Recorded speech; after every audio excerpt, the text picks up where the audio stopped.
Alright, sekali lagi. Tes. Tes. Cek.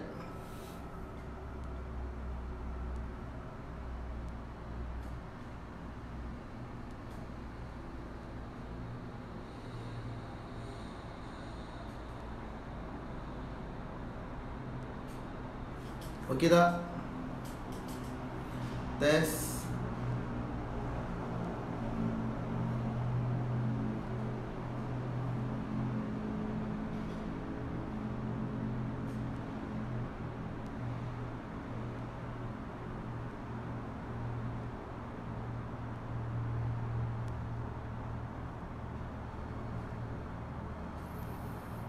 Jelas kembali. Okey, untuk pengetahuan anda, page sekarang tengah problem tau. Dia akan bila-bila masa je saya akan terkeluar. Tapi saya try. Kali ini kalau terkeluar juga mungkin kita akan postpone. Saya baru dapat info yang Facebook tengah down sekarang. Ramai orang sangat nak buat live kot. Okay. Kita baru dapat info dan kita tengah check. Rupanya Facebook page tengah down ataupun tengah ada problem. So itu adalah cabaran dia lah. Okey, saya buat cepat-cepat tentang cara bekerja yang efektif semasa perintah berkurung. Ada 5 cara. Ada 5. Kalau you all ada staff buat kerja kat rumah ke, yang kerja dibawa ke rumah ataupun kerja dekat mana-mana lah So ada 5 cara bekerja yang efektif. Okey. Yang pertama adalah berinteraksi dalam aplikasi online.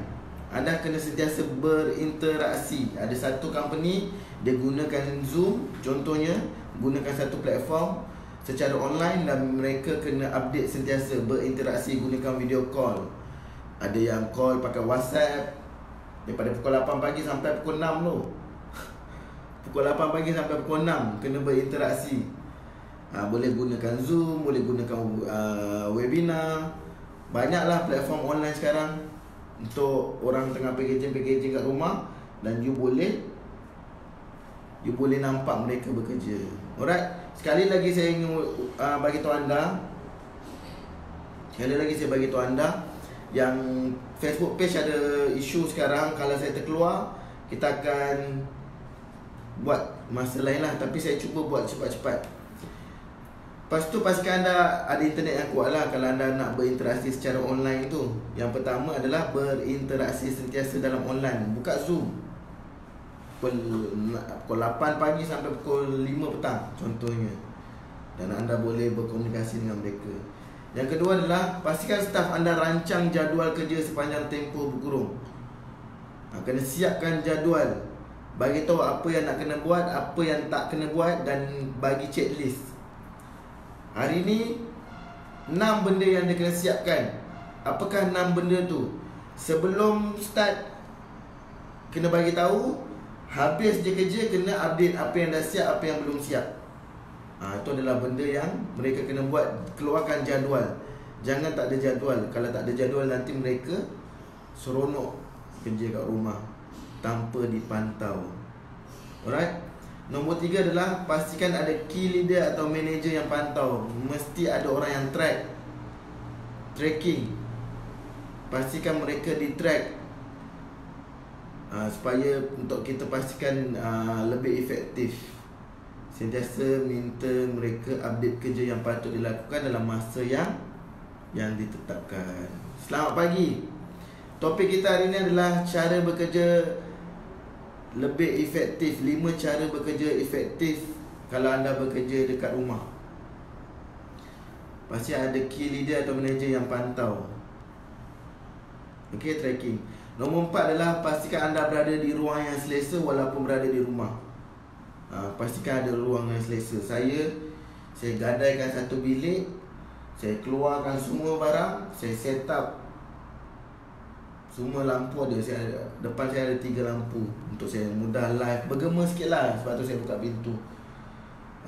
Saya set up tempat yang sesuai untuk saya bekerja selama seminggu 2 minggu ni. Table penuh, file semualah penuh. So kalau ada staf anda yang bekerja kat rumah, pastikan pastikan anda berada di ruang yang selesa walaupun berada di rumah. Alright. Nombor 5, ambil tindakan sekiranya pekerja anda tak jujur dan amanah. Bagi warning letter. Kalau kita tengah Zoom, tiba-tiba hilang dekat Zoom 4 jam. Ada yang sampai guna bukannya dia. Kita tengok asal tak bergerak ni. Rupanya guna gambar. Bagi warning letter. Senang. Okey. Supaya mereka tidak. Bayangkanlah kalau 2 minggu you kena ada perintah pengawalan pergerakan kan. Na'udzubillah. Kalau lah bertambah harinya, takkanlah kita tak nak kontrol staff kita dan tim kita. Alright. Ada soalan tak? Saya buat cepat-cepat sebab saya dapat info yang page ada problem, Facebook page ada problem. Saya takut nanti kan terkeluar. Tapi alang-alang tak ada apa-apa ni, ada tak soalan yang you all nak tanya?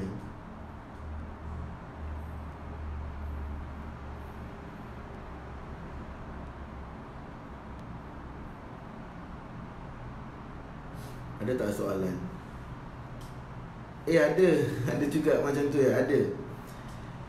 Saya baru je, saya nak share dengan anda lah. Alang-alang anda dah bersama saya ni kan. Saya nak share dengan anda. Semalam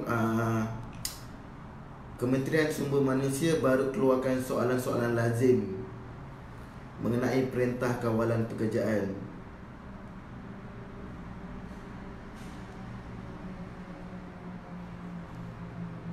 Dan saya nak share dengan anda beberapa soalan yang mungkin boleh membantu anda. Dan soalan ni saya juga boleh share, saya akan share dekat Spire nanti. Tapi saya nak share dengan anda beberapa soalan yang boleh membantu anda sikit. Antara soalan-soalan dia, so far okey ke line saya? Cuba komen sikit okey. Saya tak tahu sebab page sekarang tengah problem. Saya tak tahu adakah okey.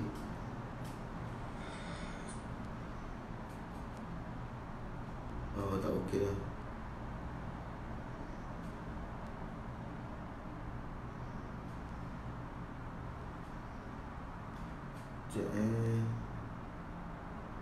Kejap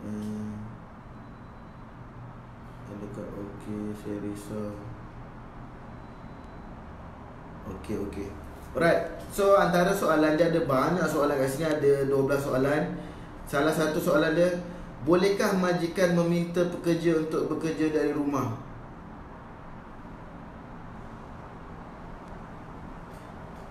Jawapan Kementerian Sumber Manusia cakap boleh bagi pekerjaan yang bersesuaian dan boleh dijalankan dari rumah. Soalan mereka adalah bolehkah majikan meminta pekerja untuk bekerja dari rumah? Jawapan dia boleh bagi pekerjaan yang bersesuaian dan boleh dijalankan dari rumah. Jika pekerja bekerja dari rumah, adakah saya perlu membayar gaji pekerja berserta allowance? Ini soalan seterusnya. Jika pekerja bekerja dari rumah, adakah saya perlu membayar gaji pekerja berserta allowance? Ya. Jawapan dia ya. Gaji pekerja berserta allowance yang berkaitan hendaklah dibayar. Ya, gaji pekerja berserta allowance yang berkaitan hendaklah dibayar. Soalan seterusnya adalah, jika majikan ingkar perintah kawalan pergerakan ini, adakah ia satu kesalahan? Jawapan dia adalah ya, ia adalah satu kesalahan jenayah di bawah Peraturan 7 Peraturan Pencegahan dan Pengawalan Penyakit Berjangkit 2020 yang boleh didenda tidak melebihi RM1,000 atau dipenjarakan selama tempoh tidak melebihi 6 bulan atau kedua-duanya. Okey.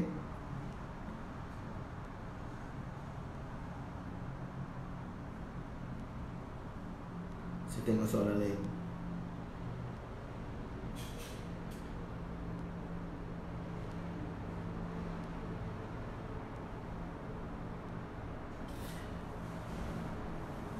Di bawah perintah kawalan pergerakan ini, Adakah majikan berkewajipan membayar gaji pekerja sepanjang tempoh dari 18 hingga 31 Mac?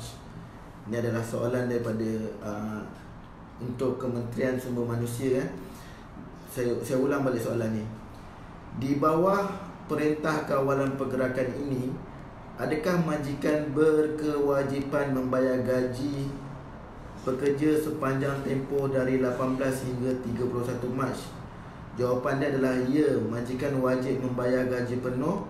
Pekerja bergaji harian perlulah dibayar mengikut kadar upahan yang telah dipersetujui di antara majikan dan pekerja di dalam surat tawaran kontrak perkhidmatan surat kenaikan gaji terkini. Untuk pekerja yang mana upahnya tidak tetap, maka kadar hariannya hendaklah tidak kurang daripada kadar gaji minimum seperti dalam Perintah Gaji Minimum 2020. Adakah kena bayar gaji? Yes, kena bayar gaji. Sekiranya majikan enggan bayar gaji dalam tempoh tersebut, apakah tindakan yang boleh saya lakukan? Pekerja boleh menggunakan aduan secara atas talian melalui email rasmi Jabatan Tenaga Kerja. Maksudnya mereka boleh komplain lah.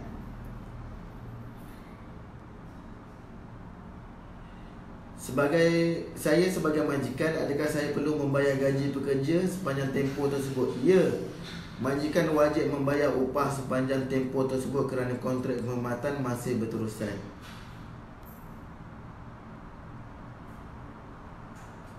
Ini adalah soalan-soalan daripada yang dikeluarkan, soalan-soalan lazim yang dikeluarkan oleh Kementerian Sumber Manusia. Saya akan share kepada anda yang Aspire. Saya akan share dalam grup Aspire anda. Alright.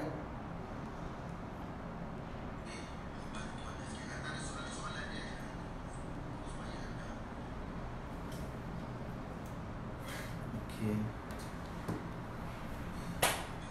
Saya rasa itu saja untuk pagi ni. Pagi ni sedikit terganggu lah dengan Facebook page keluar masuk. Tapi saya harap anda belajar sesuatu dan dapat sesuatu lah. Siapa dapat sesuatu pagi ni?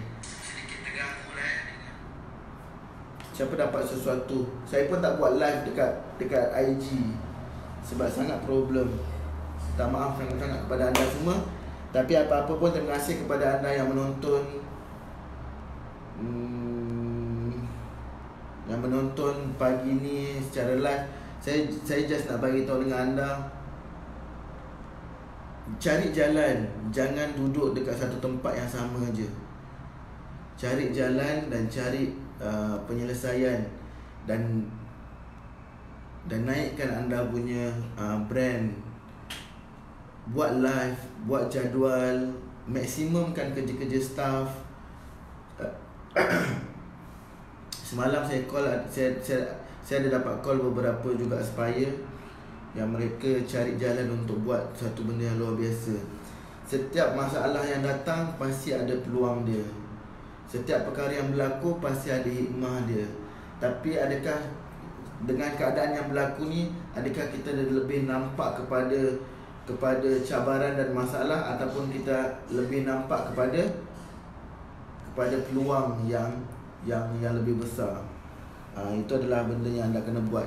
Dan jangan stop untuk buat solat duha, jangan stop untuk buat solat hajat, jangan stop untuk buat solat taubat. Hari Jumaat ni banyak-banyakkan sedekah dan banyak-banyakkanlah berselawat kepada Nabi Muhammad SAW. Itu adalah benda yang you kena sentiasa buat. Saya minta maaf kepada anda sekiranya live pagi ni sedikit tidak bagus. Tapi apa-apa pun kita still boleh bercakap sekejap dan boleh share sekejap, dan anda dapat belajar sesuatu. Saya rasa itu saja daripada saya. Topik kita pagi tadi adalah 5 cara bekerja secara efektif semasa perintah berkurung. Alright. Itu saja daripada saya. Kita jumpa lagi hari Isnin dan kita akan bercakap lebih topik yang lebih bagus untuk membantu anda untuk meningkatkan bisnes anda. Assalamualaikum warahmatullahi wabarakatuh.